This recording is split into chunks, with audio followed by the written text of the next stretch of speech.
सुबह के 7:42 Pacific ocean के बीचों बीच खड़े एक शिप के रेडियो रूम में अचानक से एक औरत के चिल्लाने की आवाज आती है। वो कहती है, मेरा प्लेन शायद तुम्हारे शिप के ऊपर ही है, पर मैं उसे देख नहीं पा रही। मेरे प्लेन का फ्यूल खत्म हो रहा है। शिप के सेलर्स तुरंत ही भागकर डेक पर जाते हैं। खुले आसमान में ऊपर देखते हैं, लेकिन उन्हें कुछ नजर नहीं आता। शिप पर बैठे लोग रेडियो पर उस पायलट को चीख चीख कर जवाब देते हैं, डायरेक्शन बताते हैं, लेकिन ऊपर आसमान में उड़ती उस औरत के कान तक एक भी शब्द नहीं पहुंचता। उसके हेडफोन्स में बस एक खोखली खरखराहट है। वो मदद मांग रही है। शिप मदद करना चाहता है, लेकिन पायलट को कुछ सुनाई ही नहीं दे रहा। 1 घंटे के बाद उसकी आखिरी कपकपाती आवाज आती है और उसके बाद रेडियो हमेशा के लिए खामोश हो जाता है। देखो, ये औरत कोई आम पायलट नहीं थी। ये थी एमिलिया ईयरहार्ट, उस दौर की दुनिया की सबसे फेमस वुमन पायलट, जिसे ढूंढने के लिए अमेरिका ने अपनी हिस्ट्री का सबसे बड़ा सर्च ऑपरेशन चलाया और आज के करीब $100 मिलियन खर्च कर दिए। पूरे 16 दिनों तक लाखों स्क्वायर किलोमीटर के एरिया को छाना गया और मिला क्या? कुछ भी नहीं। ना प्लेन का कोई टुकड़ा, ना अमेलिया का कोई निशान। लगभग 90 सालों से पूरी दुनिया ये पूछ रही है कि आखिर उस सुबह हुआ क्या था। अमेलिया आखिर प्लेन के साथ हवा में कैसे गायब हो गई? वो रेडियो पर शिप के द्वारा बताई गई डायरेक्शन सुन क्यों नहीं पा रही थी? समय आगे बीता और जब इसके ऊपर इन्वेस्टिगेशन को शुरू किया गया तो हमारे सामने ऐसे सच बाहर आए जिसने अमेलिया ईयरहार्ट के इस डिसअपीयरेंस को दुनिया के सबसे बड़े अनसॉल्व्ड मिस्ट्री में कन्वर्ट कर दिया। तो हाय गाइस, मैं हूं आकाश और आज की इस वीडियो में हम अमेलिया ईयरहार्ट की उसी आखिरी फ्लाइट में चलेंगे और ये जानने की कोशिश करेंगे कि आखिर उस प्लेन के अंदर असल में हुआ क्या था।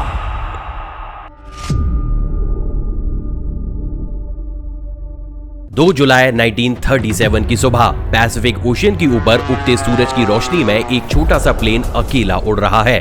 अंदर कॉकपिट में बैठी है एक औरत, अमेलिया ईयरहार्ट, दुनिया की सबसे फेमस पायलट। उसकी आंखें 20 घंटों से नहीं सोई हैं और कान इंजन की आवाज से सुन्न हो चुके हैं। उसकी नजर बार बार एक ही चीज पर जा रही है, फ्यूल गेज की सुई जो धीरे धीरे नीचे गिरती जा रही है। वो अपने कांपते हाथों से रेडियो उठाती है और बोलती है, we must be on you but can not see you, gas is running low. यानी हम तुम्हारे ऊपर ही होने चाहिए, लेकिन तुम हमें दिख ही नहीं रहे हो, फ्यूल खत्म हो रहा है। अमेलिया चारों तरफ देखती है और उनको सिर्फ पानी ही नजर आता है। इस मोमेंट पर अमेलिया को अंदाजा हो चुका था कि शायद ये उसकी जिंदगी का अंत है, लेकिन उसके बाद कहानी में एक अजीब ट्विस्ट आता है और उस ट्विस्ट को जानने से पहले हमें ये जानना होगा कि आखिर अमेलिया इस विशाल समुद्र के ऊपर आखिर ऐसे पहुंच कैसे गई। साल 1932 की एक तूफानी रात, अटलांटिक ओशन के ऊपर एक छोटा सा प्लेन अकेला उड़ रहा है और उसे उड़ा रही है अमेलिया बिल्कुल अकेली। अचानक उसके इंजन का एग्जॉस्ट फट जाता है और रात के अंधेरे में आग की लपटें चारों तरफ बिखरने लगती हैं। प्लेन के पंखों पर बर्फ जमने लगती है, प्लेन नीचे गिरने लगता है। ऊपर से एक फ्यूल टैंक लीक करता है और पेट्रोल की धार उसकी गर्दन से होकर नीचे बहती रहती है। इस समय पर एक भी चिंगारी का मतलब है सब खत्म और अमेलिया एक ही सेकंड में जलते हुए एक आग के गोले में बदल जाएंगी। लेकिन उस दिन किस्मत ने अमेलिया का साथ दिया। अमेलिया उड़ती रही और 15 घंटे अकेले उड़ने के बाद उन्हें जमीन का एक टुकड़ा दिखाई दिया। ये था आयरलैंड, जिसके बाद अमेलिया ने आयरलैंड के एक खेत में क्रैश लैंडिंग की और वो किसी तरीके से बच गई। कहा यह जाता है कि इस क्रैश लैंडिंग के बाद अमेलिया का चेहरा धुएं और ग्रीस से इतना काला हो गया था कि किसान ये तक नहीं पहचान पाया कि वो एक औरत है या फिर मर्द। उसने डरते हुए पूछा, तुम कहां से आई हो? अमेलिया मुस्कुराई और बोली, अमेरिका से।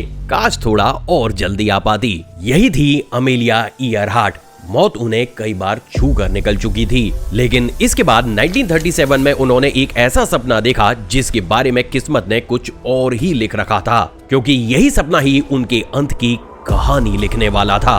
देखो, ये सपना था पूरी दुनिया का चक्कर लगाना, और वो भी आसमान के रास्ते नहीं बल्कि इक्वेटर के पास सबसे लंबे, सबसे खतरनाक रास्ते से, पूरे 47,000 किलोमीटर पार करके। इस रूट का सबसे आखिरी हिस्सा था इस दुनिया की सबसे डरावनी जगह, यानी पैसिफिक ओशियन। देखो, अगर आपने कभी ग्लोब को उस तरफ घुमाकर देखा होगा तो आपको ये रियलाइज होगा कि ये समुद्र कितना डरावना है, क्योंकि ये बिल्कुल खाली है। आपको जमीन दिखेगी ही नहीं, सिर्फ नीला पानी।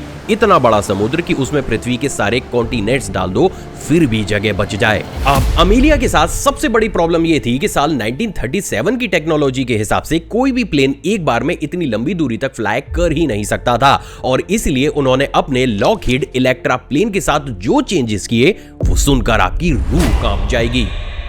अमेलिया ने प्लेन के अंदर की इंसुलेशन उखाड़ दी ताकि वजन कम हो। इसका मतलब यह था कि अब प्लेन का इंजन उनके कानों में एक हथौड़ी की तरह तेज तेज पड़ेगा। ये इतना तेज होगा कि उनके बगल में बैठे हुए इंसान को भी अगर उसे बातें करनी है तो उसे पेपर पर नोट लिख कर देना होगा। साथ ही प्लेन का वजन और ज्यादा ना बढ़े इसलिए अमेलिया ने ना ही एक्स्ट्रा कपड़े रखे और ना ही खाना। पैसेंजर सीट को भी उखाड़ कर वहाँ पर बड़े बड़े फ्यूल टैंक्स फिट कराए गए। इसे ऐसे समझो कि जब ये प्लेन बनकर तैयार हुआ तो ये सिर्फ एक प्लेन ही नहीं था, बल्कि ये था एक पेट्रोल से भरा हुआ ऐसा डिब्बा जिसमें अगर सिर्फ एक चिंगारी लग जाती तो ये काफी था इस पूरे प्लेन को आग का एक गोला बनाने के लिए। लेकिन सच्चाई ये भी थी कि इतना फ्यूल भी पैसिफिक के लिए काफी नहीं था, जिसका मतलब ये था कि अमेलिया को पैसिफिक ओशन के बीच में कहीं रोककर रिफ्यूलिंग करानी होगी। और ये बीच की जगह होगी क्या? मैप खोलो और जूम करो और जूम करो और जूम करो, तब जाकर आपको एक छोटा सा आइलैंड दिखाई देगा।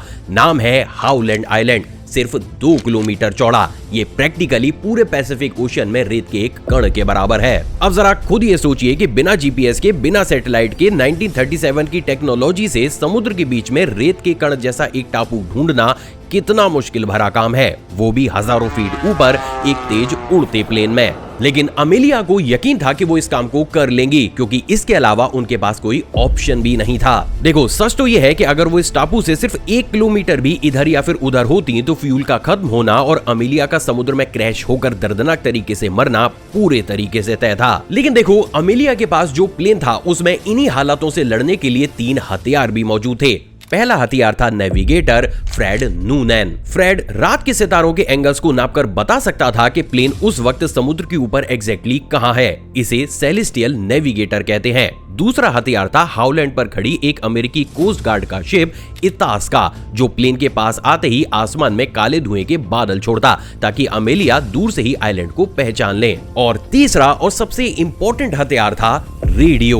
देखो, अमेलिया के प्लेन पर 5 एंटीना लगे थे, एक आवाज भेजने के लिए, दूसरा बैली पर लगा था आवाज सुनने के लिए, तीसरा एक गोल सा लूप एंटीना था जो अमेलिया के लिए काफी इंपॉर्टेंट था। देखो, इस लूप एंटीने का काम यह था कि जैसे ही अमेलिया इसे घुमाती ये इतास्का शिप से आने वाली रेडियो फ्रीक्वेंसी को कैच करके खामोश हो जाता। इसे नल कहा जाता है। इसी खामोशी के आधार पर यह पता लगाया जा सकता है कि नीचे शिप की एग्जैक्ट लोकेशन है क्या। मतलब अंधेरे में भी और बादलों में भी यही रेडियो की आवाज उसे पकड़कर आइलैंड तक ले जाती। अमेलिया ने खुद लिखा कि इस लूप के बिना मैं हाउलैंड की फ्लाइट कभी सोच भी नहीं सकती। यानी कुल मिलाकर प्लान परफेक्ट था, लेकिन टेक ऑफ से पहले ही बिना किसी को पता चले इस प्लेन के साथ 3 ऐसी गलतियां हो चुकी थी जो इस प्लेन को एक उड़ते हुए ताबूत बनाने वाली थी। पहली गलती तो सफर शुरू होते ही हो गई थी, क्योंकि जब अमेलिया ने ट्रिप शुरू करी तब उसके साथ एक आदमी था, हैरी मैनिंग, जो रेडियो और मोर्स कोड का मास्टर था। लेकिन हवाई में टेक ऑफ के वक्त इस प्लेन का लैंडिंग गियर टूट जाता है और ये पेट के बल रनवे पर खिसकता हुआ बहुत दूर जाकर रुकता है। प्लेन कई महीनों तक रिपेयर में चला गया, जिस दौरान मैनिंग ने अमेलिया का ये सफर छोड़ दिया। अब प्लेन पर रेडियो को गहराई से समझने वाला कोई इंसान ही नहीं था। दूसरी गलती, रिपेयर के दौरान अमेलिया ने प्लेन के पीछे लटके हुए 76 मीटर लंबे एंटीना को वहां से हटा दिया। उसे उस वक्त ये लगा कि ये फालतू का वजन है जो उसके प्लेन पर लटका हुआ है, लेकिन ये वही एंटीना था जिससे वो ऐसे लो फ्रीक्वेंसी सिग्नल्स भेज सकती थी जिन्हें पकड़कर शिप्स उसकी लोकेशन ढूंढ सकते थे। यानी कि अब इस प्लेन के साथ कुछ भी हो जाए, दुर्घटना के वक्त इस पूरी दुनिया का कोई भी शिप उसे ढूंढ ही नहीं सकता था। और अब तीसरी और सबसे जानलेवा गलती। असल में इतास्का शिप के कैप्टन ने अमेलिया से सफर से पहले ही ये पूछा था कि जब तुम हाउलैंड आइलैंड की तरफ आओगी तो हम तुम्हें किस फ्रीक्वेंसी पर सिग्नल भेजें ताकि तुम्हारा लूप एंटीना उस डायरेक्शन को पकड़ सके। अमेलिया को इसके बारे में ज्यादा नॉलेज नहीं थी, इसलिए उन्होंने इसके बारे में एक रेडियो एक्सपर्ट की सलाह दी। एक्सपर्ट ने बताया 750। यहाँ एक्सपर्ट का मतलब था 750 मीटर की वेवलेंथ, यानी कि 400 किलोहर्ट्ज की फ्रीक्वेंसी, एकदम परफेक्ट। लेकिन अमेलिया ने टेलीग्राम में इतास्का शिप के कैप्टन को लिखा 7500 किलोहर्ट्ज, यानी एक जीरो और मीटर और किलोहर्ट्ज का एक छोटा सा कंफ्यूजन। लेकिन अमेलिया को यह नहीं पता था कि उनका ये छोटा सा कंफ्यूजन आगे आने वाले समय में उनकी जान ले लेगा।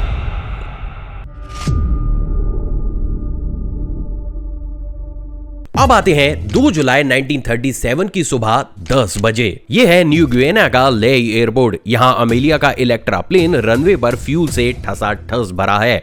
अब अमेलिया अपनी दुनिया का चक्कर लगाने के लिए ऑलमोस्ट अंतिम चरण में है। उसे बस पैसिफिक ओशियन पार करना है। और जैसा कि आपको याद ही होगा कि इसी सफर के दौरान बीच में एक डरावना टेस्ट भी है। उसे हाउलैंड आइलैंड पर उतरना है। अमेलिया पूरे कॉन्फिडेंस के साथ प्लेन में बैठती हैं और रनवे पर दौड़ता दौड़ता उनका प्लेन ऊपर उठने लगता है।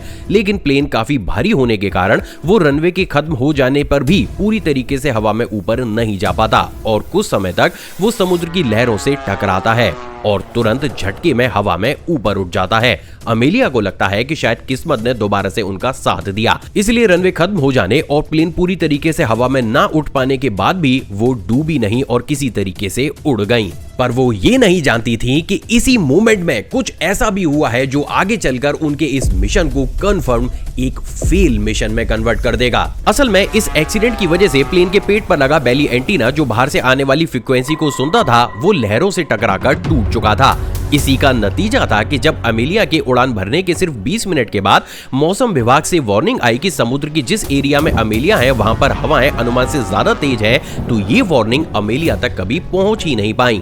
रिजल्ट, अमेलिया ने कोई रिएक्शन नहीं दिया, वो बस उड़ती रही। सबसे डरावनी बात यह है कि अमेलिया खुद हर घंटे में मैसेज भेज रही थी दैट एवरीथिंग इज ओके, सब ठीक है, बिना ये जाने कि उनकी तरफ भेजे जा रही सभी वार्निंग हवा में ही दम तोड़ रही हैं। रात हुई और प्लान के मुताबिक उनके रास्ते में एक और शिप था, ओंटेरियो, जिसे मोर्स कोड भेजकर अमेलिया को ये बताना था कि आप सही डायरेक्शन में फ्लाई कर रहे हो। प्लेन में बैठे फ्रेड नूने ने हेडफोन्स लगाए लेकिन कुछ भी सुनाई नहीं दिया। उसने फ्रीक्वेंसी चेक करी, सब शांत था। अमेलिया बार बार ओंटेरियो शिप को मैसेज भेज रही थी कि अपनी लोकेशन हमारे साथ शेयर कीजिए, लेकिन बिना किसी एंटीना के वो मैसेज इस शिप तक कभी पहुंचा ही नहीं। रिजल्ट, ओंटेरियो इस घने अंधेरे में कई घंटों तक अमेलिया के प्लेन का इंतजार करते हुए वहीं खड़ा रहा और अमेलिया का प्लेन ऊपर अंधेरे में खामोशी से गुजर गया। दो परछाइयां रात में एक दूसरे के पास से गुजर गईं, बिना मिले, बिना संपर्क किए। अब अमेलिया प्रैक्टिकली आधे रास्ते पर थी। उससे वापस जाना तो मौत ही थी और आगे जाना एक जुआ। उसने आगे जाने का फैसला किया इस भरोसे पर कि हाउलैंड पर इतास्का जाग रहा होगा, तैयार बैठा होगा। और हाँ, इतास्का सच में जाग रहा था, लेकिन अगली सुबह जो हुआ वो किसी हॉरर मूवी के क्लाइमैक्स से कम नहीं था। सुबह 6:15 इतास्का के रेडियो रूम में अचानक से खरखराहट के बीच एक आवाज गूंजती है, जिंदा, साफ, बिल्कुल पास।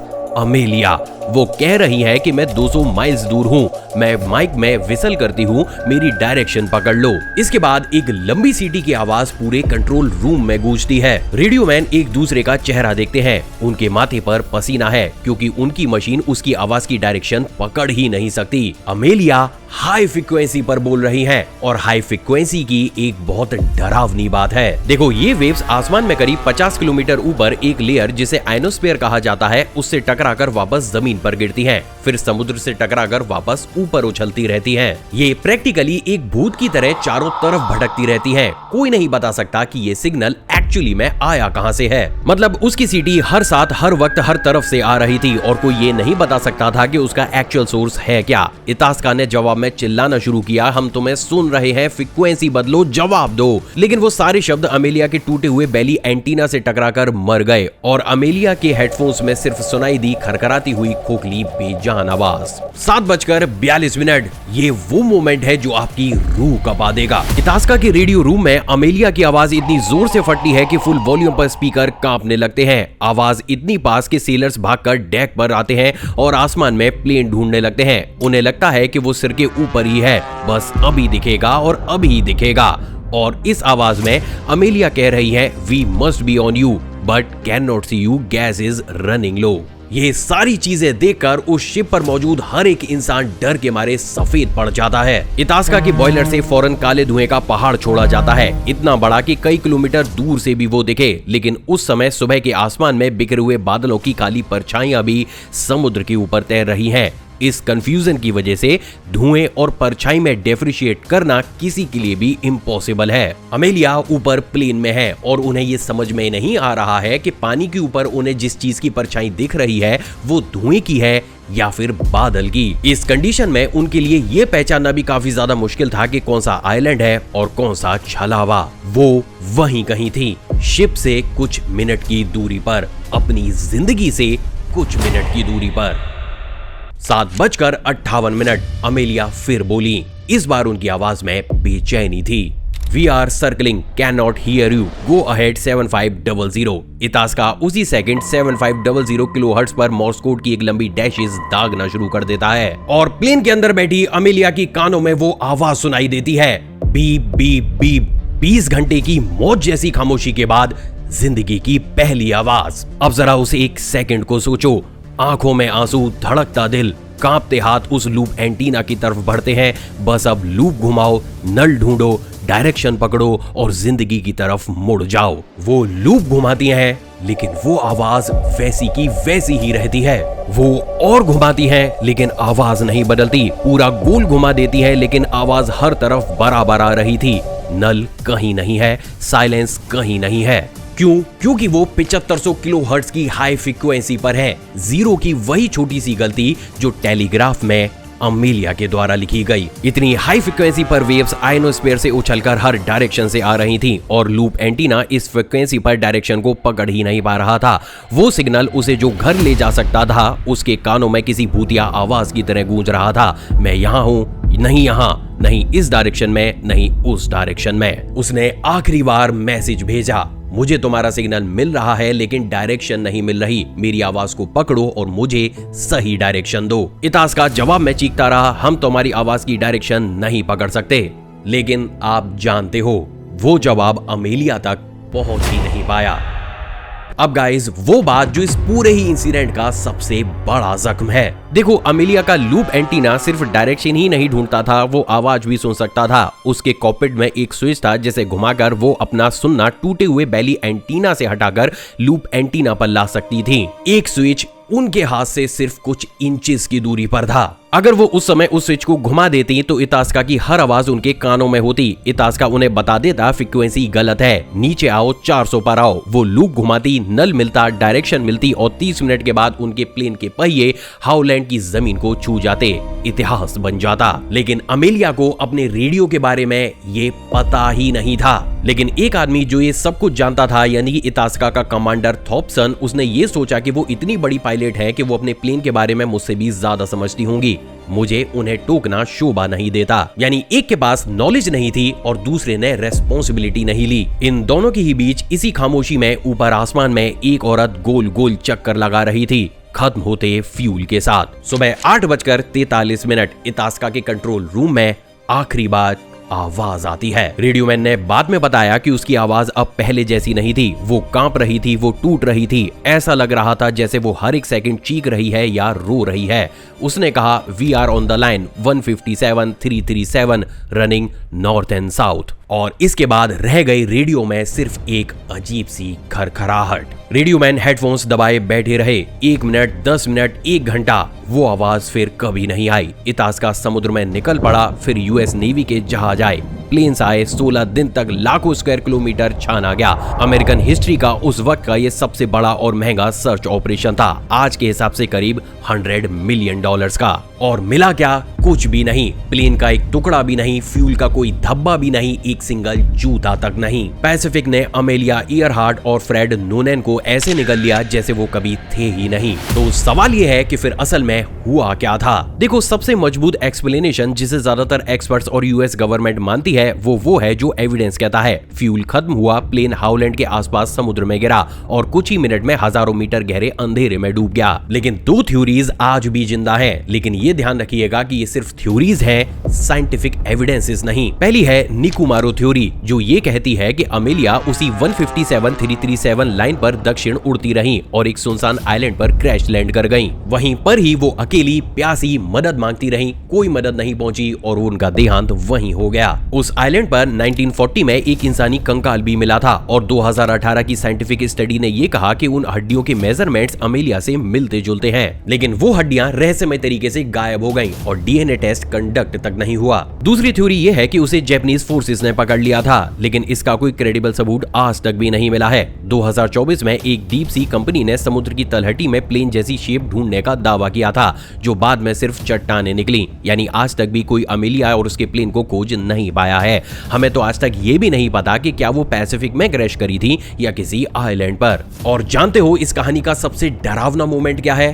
डरावना मोमेंट है वो आखिरी पल, जब वो लगातार मैसेज भेजती रही, सवाल पूछती रही, मदद मांगती रही और दुनिया उन्हें जवाब देती रही, ऐसा जवाब जो उन तक कभी भी नहीं पहुंच पाया। अब गाइस, ये जानकर आप ये बताइए कि आपको क्या लगता है उस वक्त अमेलिया के साथ क्या हुआ था? क्या वो सच में पानी में कहीं क्रैश कर गई या किसी आइलैंड पर? आपको जो कुछ भी लगता है नीचे कमेंट सेक्शन में जरूर बताइएगा।